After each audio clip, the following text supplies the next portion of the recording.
it's not true. You got it. First and foremost, you can always tell a libertarian in the room, because when he asks if he should wear a jacket and tie or a jacket, and he's told no, that's not necessary, he takes it seriously. And dresses as he normally might. So I apologize for being underdressed. It's not because I do not appreciate the importance of the evening. It is not a sign of disrespect at all. This is a good man, and that's why I am here. I believe in this man, and for a lot of reasons, but I'm able to sum it up because of the conversation I had with a friend of mine today. I have one of those sort of apolitical friends we all know. He's not into politics. He doesn't follow politics. He's disengaged in politics, and he's frustrated by politics, and he just feels like he is incapable of doing anything. And so he doesn't want to. And so as I'm talking with him today and catching up on old times, and it's been a while, and he's got all these tragedies going on in his world, he said, Brian, I just don't get what's going on in politics these days, the race, I mean the Republican race, the race for president, et cetera, et cetera. And his ultimate conclusion, as I think so many people can come to, is that they have lost, many people have lost faith in their politicians. I regularly, if you listen to my program, I refer to politicians typically as malignant narcissists. You have to be a malignant narcissist to want to go into office, and that's what most of them are. They're in it for themselves. They care nothing about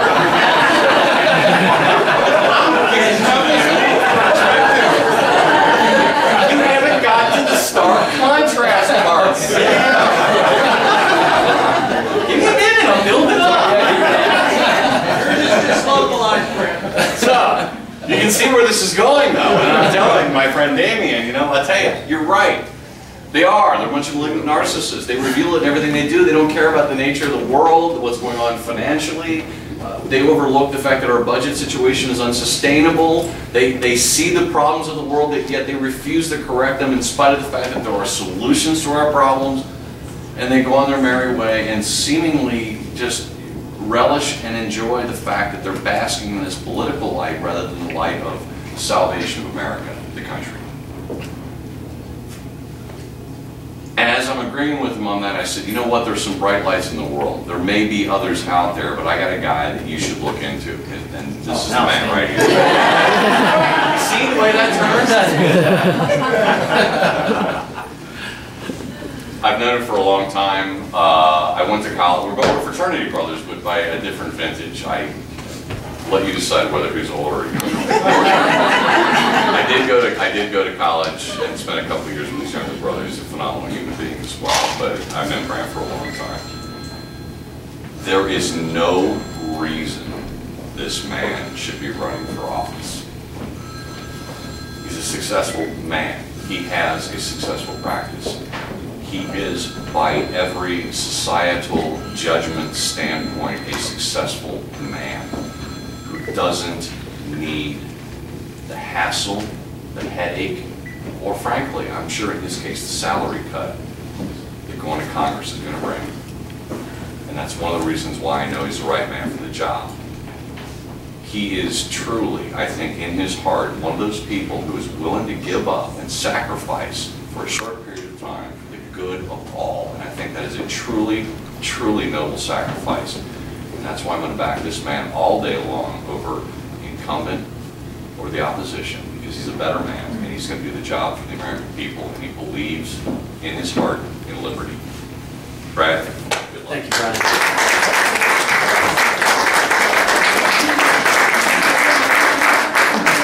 Brian, thanks very much. Brian has been so helpful on a lot of things. He has the morning ride for most people on 55 KRC, and he's given me the opportunity, for example, on issue 3 to come in and talk about Obamacare, and unfortunately Ohio passed issue 3.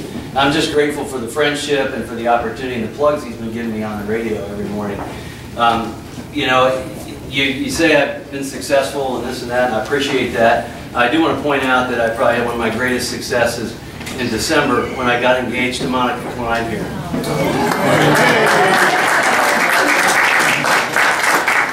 We'll be married in May, and very excited about that, but we'll try to get through this primary first. Now, a lot of you in this room, you know me, and you know my history, but some do not, and I'll give you a little bit of it. You know, when I was a kid growing up, my dad and I used to watch two shows together.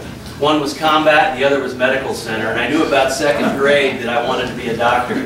But the idea of serving my country never really left my mind. And I did join the military in 1998, and I'm still in as a lieutenant colonel, just got promoted last year. But I had the opportunity to serve in Iraq in 2005, 2006, where I was a combat surgeon, was chief of surgery at Combat Support Hospital for years. One of the bloodiest times of the war. And I would tell people it was the worst thing I ever had to do, but it was the best thing that I ever got to do.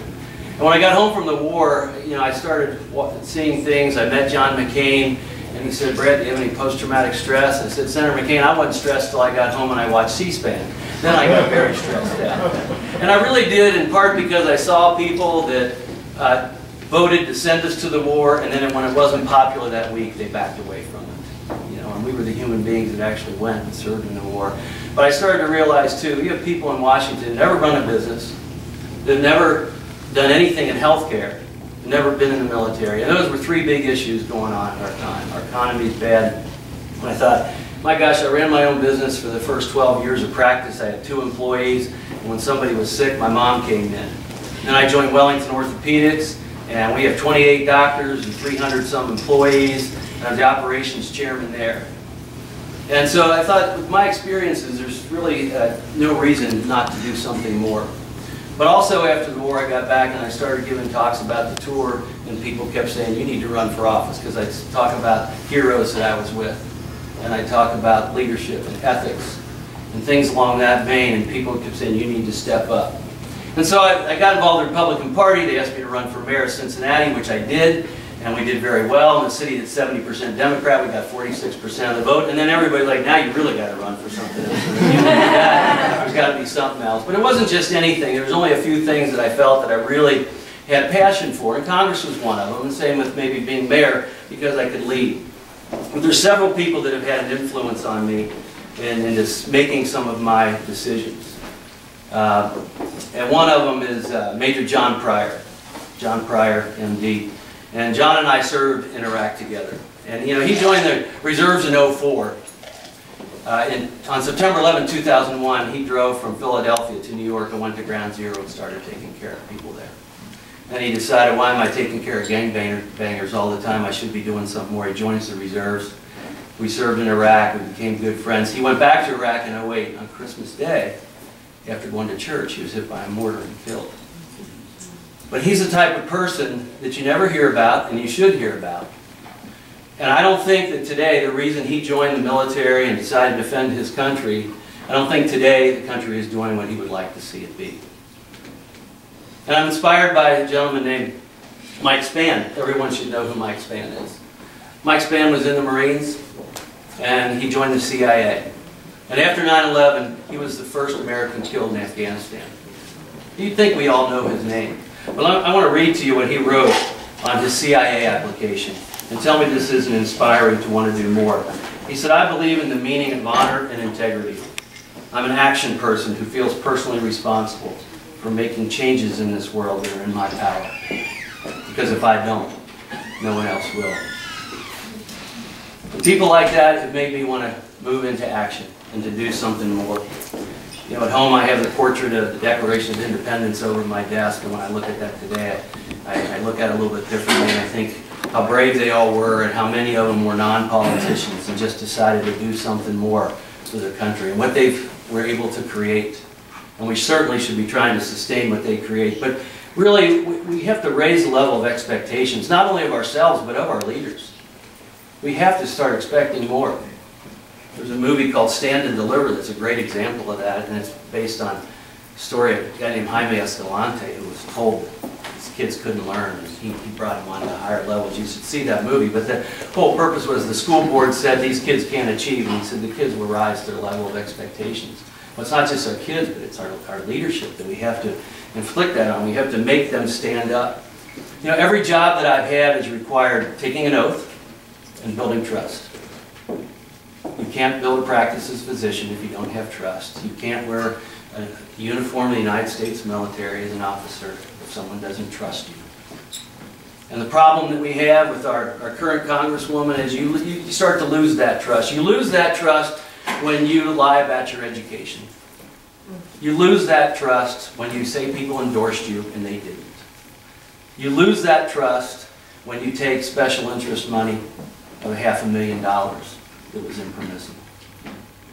And that's what we're dealing with today. There is an agency called CREW, Citizens for Responsible Ethics in Washington.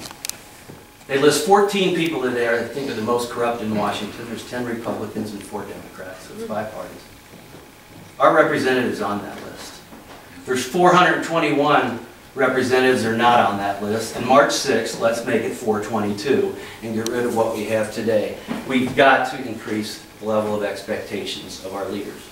The economy is a problem. We're $15 trillion in debt, and that's over $100,000 a family. I mean, how can responsible people say that's okay? How can responsible people in Washington just say, oh, this is all right, we'll just keep on doing that? That won't get it done, folks. And I don't want to be part of the legacy of this. And I don't want to be part of the generation that ruined America and was a selfish generation. You know, there's many things that we can do. George McGovern, who was almost president of the United States, after he got out of politics, he bought an inn. And he had an inn and a restaurant. And he quickly realized all the fines, fees, regulations. He got sued because someone slipped on his property. He got sued because they had a fight in the parking lot. And he went bankrupt. And he wrote this article in 1992 in the Wall Street Journal saying, if I had just had that business experience before I got into politics, boy, would have helped that one been. Yeah, don't we all know that? Don't we all know that, really? I mean, he said, here I was passing all these laws I thought was helping people, and I was putting them out of business and putting them out of work. And that's really what we're dealing with today, just time and time again. Obamacare is a big issue, obviously, and I think as a physician I can weigh in very heavily on the pitfalls of that. I know we did it on Brian's show, and fortunately we got issued through pass. So Ohio stands alone right now. We have a constitutional amendment that says you cannot mandate that we have to buy this type of insurance, and we'll see where that takes us. But at the end of the day, folks, I am a little bit optimistic. I can tell you I'm very proud of our past in this country. We've done so many great things. Right now I'm a little bit pessimistic about our present, but I'm optimistic about our future, especially if we can elect people that are running for the right reasons, and that's what I want to do. When Ronald Reagan left the Oval Office for the last time, he walked out with an aide, and on the way out he clicked his heels, and he said, not bad. Not bad at all. Folks, it's about service. And service is about leaving something better than you found it. And that's what I want to do. So don't forget to vote March 6th in the Republican primary. Get your family to vote, and we can get it done. Thanks very much.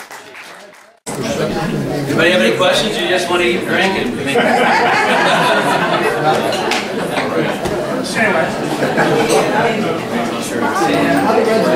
And